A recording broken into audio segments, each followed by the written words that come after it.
दोस्तों नमस्कार, मैं नारायण सिंह बिष्ट।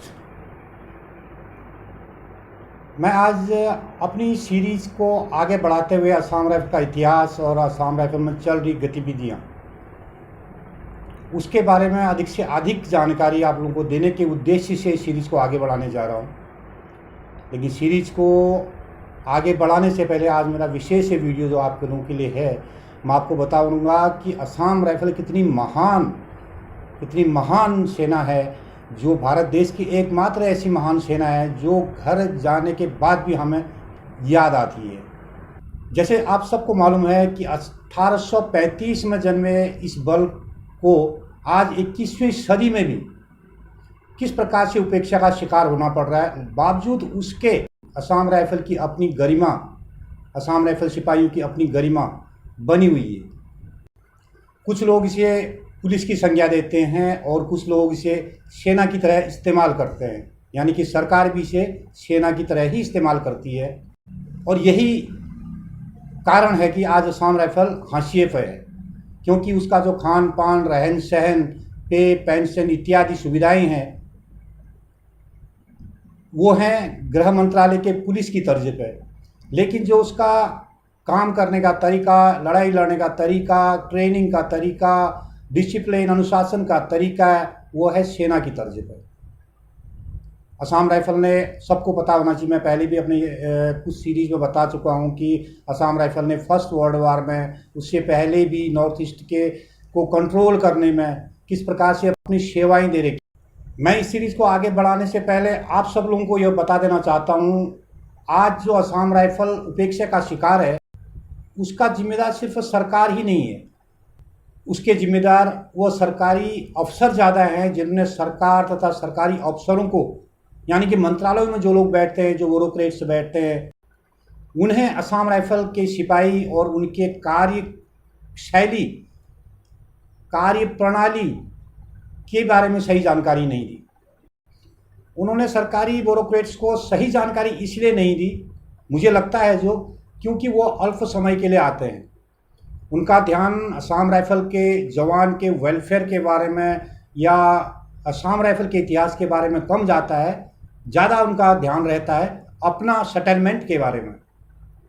ये एक कारण हो सकता है, ये मेरा मानना है, क्योंकि अगर असम राइफल उनकी पेरेंट्स रेजिमेंट होती या उनकी अपनी फोर्स होती तो उसकी भलाई के लिए काम करती। गरिमामयी जो इतिहास है उसको बनाए रखने के लिए अपने तरफ से पूरी कोशिश करते, लेकिन वो लोग ये नहीं करते हैं, क्योंकि उनको 2 से 2.5 से 3 साल तक के लिए आना होता है। उसके बाद अपनी रेजिमेंट या तो वापस गए या वहीं से रिटायरमेंट हुई।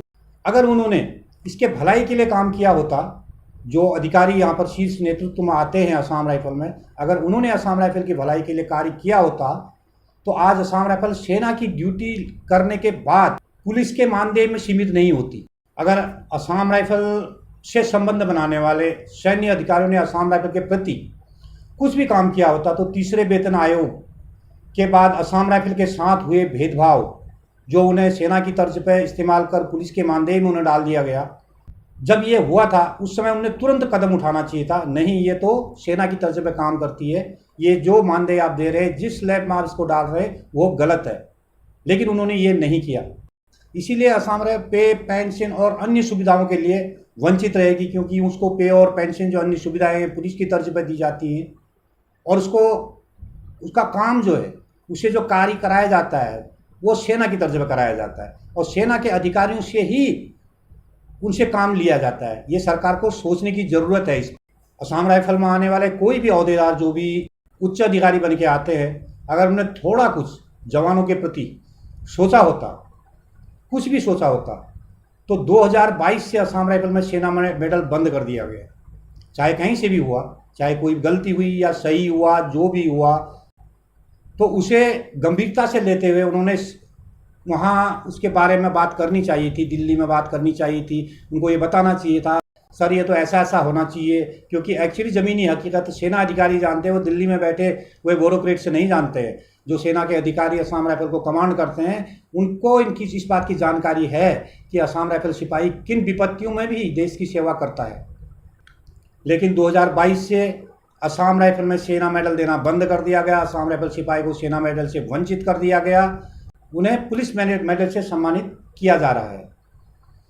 गौर करने वाली बात यहाँ पर है, जिस सैन्य कार्रवाई के लिए सेना से आए हुए लोगों को सेना मेडल से सम्मानित किया जाता है, उसी कार्रवाई में असम राइफल के लोगों को पुलिस मेडल दिया जा रहा है। ये कहाँ का न्याय है? ये तो कोई न्याय हुआ नहीं। देखिए, 2022 में असम राइफल से सेना मेडल बंद कर देने के बाद असम राइफल में ड्यूटी के लिए आए हुए लोगों को 5 सेना मेडल दिए जा चुके हैं, लेकिन असम राइफल के लोगों को पुलिस मेडल से सम्मानित किया जा रहा है, जो असम राइफल के सिपाही के लिए दुखद है, जो असम राइफल के इतिहास के लिए भी बड़ा दुखद विषय है। क्या कभी सरकार में बैठे लोग या सरकार को चलाने वाले लोगों ने इस विषय पर सोचा, इस विषय पर गौर किया कि असम राइफल द्वारा की जा रही सैन्य कार्रवाई, जो पूरी तरीके से सेना के आदेशों पर, सेना के अधिकारियों के नियंत्रण में किया गया ऑपरेशन या जो भी कार्रवाई है, वो सफल रहा। सफलता के लिए सैन्य अधिकारी जो सिर्फ कमांडर रहता है, हो सकता है 20 आदमी, 40 आदमी, 60 आदमी की टुकड़ी में 1 या 2 ऑफिसर साहब रहते होंगे, तो उनको सेना मेडल से नवाजा जाता है। अच्छी बात है, अच्छा ऑपरेशन रहा होगा तो उसको सेना मेडल से सम्मानित किया जाता है। लेकिन जो उनके साथ ज़मीन पर लड़ते हैं सिपाही, जो उनके साथ असम राइफल का, जो असम राइफल से भर्ती हो गई, जो ज़मीन पर जो सिपाही लड़ता है, उसको पुलिस मेडल या कोई अन्य मेडल, उसको सांत्वना पुरस्कार कहेंगे हम उसको, वो दिया जाता है, या फिर DGR कमेंडेशन कार्ड दे दिया जाता है। मैं DGR कमेंडेशन कार्ड मेरे को एक याद आ रहा है, 2 दिन पहले की बात है, एक वीडियो देख रहा था मेजर शाह साहब का, जो मेरी यूनिट से थे।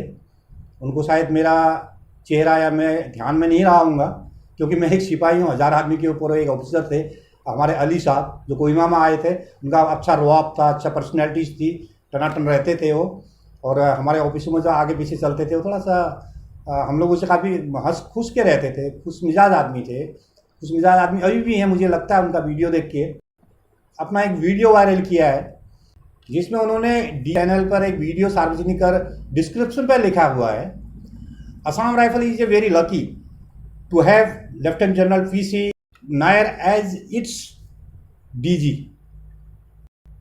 मुझे काफ़ी खुशी हुई साहब आपका वीडियो सुन के। मैं इसमें वो वीडियो डालना चाह रहा था, लेकिन मैंने आपसे परमिशन नहीं ले रखी है, कहीं यूट्यूब के नियमों के बरखिलाफ ना हो जाए, इसलिए मैं नहीं डाल रहा हूँ। अगर आप मुझे अनुमति देंगे तो मैं उसको भी शेयर कर दूँगा।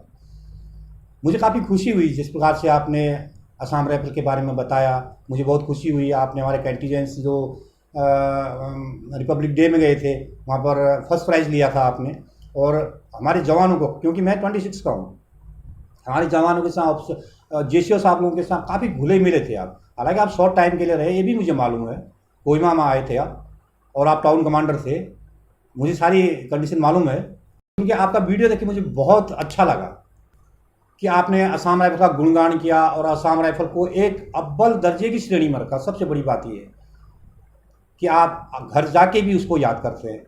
आप ही नहीं, मैं काफ़ी वीडियोस देखता हूँ, काफ़ी और साहब लोग भी हैं जो याद करते हैं, काफ़ी हमारे साथ जुड़े हुए भी साहब लोग हैं, अच्छे अच्छे बड़े बड़े अधिकारी लोग साहब हैं हमारे साथ। उन्होंने उस अपने वीडियो में एक जिक्र किया था, बाकी तो खैर मैं नहीं कहना चाहूँगा, इस बात का जिक्र किया था कि उन्होंने DGR कमेंडेशन कार्ड से नवाजा गया। बहुत खुशी हुई साहब मुझे, DGR कमेंडेशन कार्ड से आपको नवाजा गया, बहुत बहुत बधाई हो आपको।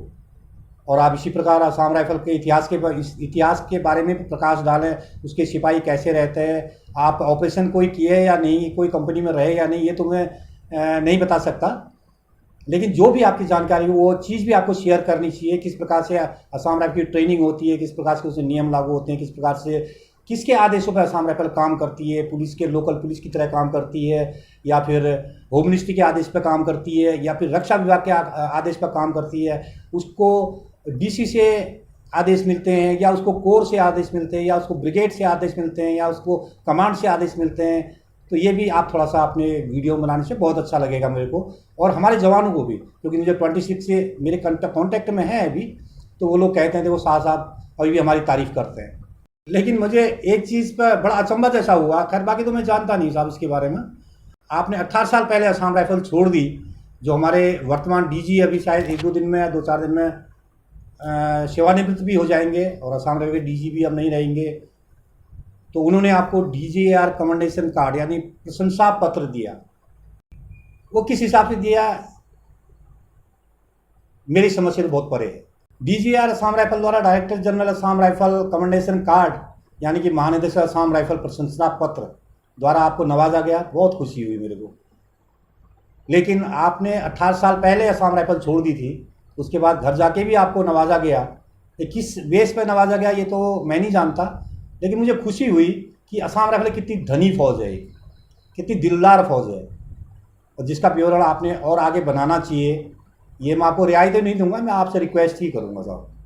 और आज के लिए मेरी ये वीडियो जो भाई लोग देखते हैं असम राइफल का इतिहास, वो मैं इतिहास को ना देख के ये जो मैं डीजीआर कमेंडेशन कार्ड था इसके बारे में मैंने कहा थोड़ा सा आप लोगों को सूचित कर दूँ कि असम राइफल किस प्रकार की एक सेना है जो घर जाने के बाद भी कमेंडेशन कार्ड देती है और फिर भी याद करती है, अपने पूर्व अधिकारियों को याद करती है। भले ही उनके अपने एक्स सर्विसमैन या सर्विसमैन पीड़ित हों, उससे कोई प्रॉब्लम, कोई फ़र्क नहीं पड़ता है, लेकिन वो हमारे आदमियों को जो हमारे साथ रहे, नौकरी करे, देश सेवा करी, उनको याद करती है। असम राइफल कितनी धनी फौज है। मैं बहुत बहुत धन्यवाद करूंगा आप सब लोगों का वीडियो देखने के लिए।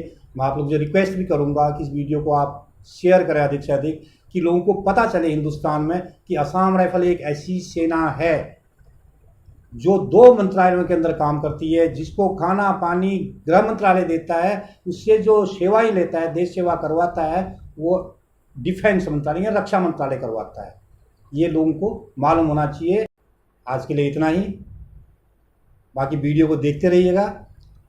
धन्यवाद, नमस्ते।